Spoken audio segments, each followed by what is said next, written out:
All right, we're going to go ahead and start our media availabilities this weekend at Talladega Superspeedway. We are now joined by our NASCAR Camping World Truck Series driver, Tyler Reddick, driver of the number 19 Stony Creek Records Ford for Brian Keselowski Racing. Tyler is currently third in our championship point standing, 16 points back from first. Tyler, you've had success at the Superspeedways in the past, finishing fourth here last year and then capturing your first win at Daytona this year. Talk about returning to Talladega and racing at the Superspeedways. Yeah, I always enjoy coming back to super speedway racetracks. They always kind of give us just a big what if. You never know who's going to win, and if you put yourself in the right position, you can find yourself there pretty fast. Things can happen pretty fast here in the closing laps, and we've had good trucks here in the past, and we've had good luck. All right, we'll go ahead and open it up to questions. Please state your name and affiliation. We'll start in the back with Stan. Stan Creekmore with RPMTonight.com. Tyler, expand, if you will, a little bit. What's the biggest thing you've learned about racing at this track specifically? Well, it's early on. It's really easy. It's really easy to make decisions. Oh, I can step out of line, someone will follow me and go to the front. Early on in these races, and a lot of times it just doesn't happen. You got to have a lot of patience. Wait for that right moment and opportunity to come about if you're in that situation.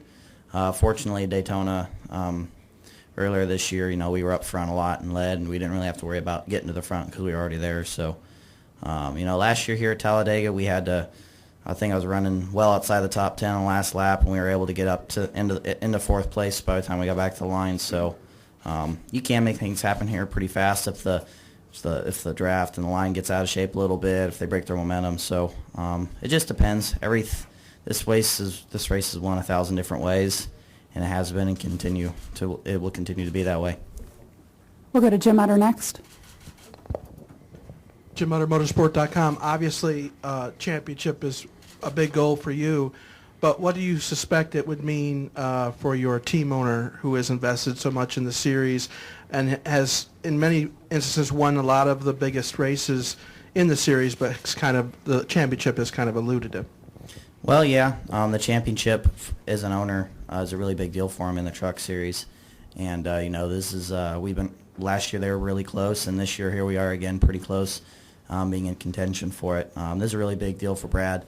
This is something he's been wanting for a long time. Obviously, ever since he became an owner in the truck series, he's been wanting to win championships, and he's wanted to step closer and closer to that. And I feel like the team as a whole has gotten bigger, we've gotten better, we've gotten faster, and we continue to creep closer and closer to it. So hopefully this is the year that the team and he's able to get his dream and be a truck series owner as a champion. Go ahead. Hey, Tyler, Tim Spain, the Pit Stop Radio. You're third in points, 16 outs behind Eric Jones with 4 races left. What do you think it would take to catch him? Would you have to have consistent top 5s, top 10s, or what do you think? I mean, I think to be able to truly win the championship, we're going to have to win a couple races. I definitely think that's what's going to have to happen for us. And we've won 2 races earlier in the year, and we hit a stretch there where we just weren't in the right position to be able to win a race, but we were able to get top 5s and be able to stay pretty close with those other 2. The last couple races, consistency-wise, we made a few mistakes. We've had bad races, which we haven't really had all year long. So we put ourselves in a position where we have to win. But I feel like it's no different than any other weekend we've come into. We've always come with the same mindset to win that race, that given event. But that's just what's going to have to happen. We're going to have to win some races. We're going to have to run really, really good these next couple weeks. We'll go to Chris Knight next. Chris Knight, CatchFans.com. Tyler, new teammate this weekend, and Brian Keselowski doesn't have a whole lot of experience on a restrictor plate track, especially in a truck. Do you guys plan to work together during practice today to get him more comfortable in the draft and ready for tomorrow's race? Well, I think Doug and I are going to kind of stick to our game plan. Now that we're doing single truck qualifying again, we're going to work on that a little bit. I don't know how much we're going to get into the draft. We may once or twice. We'll see. But I have Brian hasn't run a truck here on a super speedway before, but he's done this before in other vehicles. So I have all the faith in the world in him, and he will do a great job, I'm sure.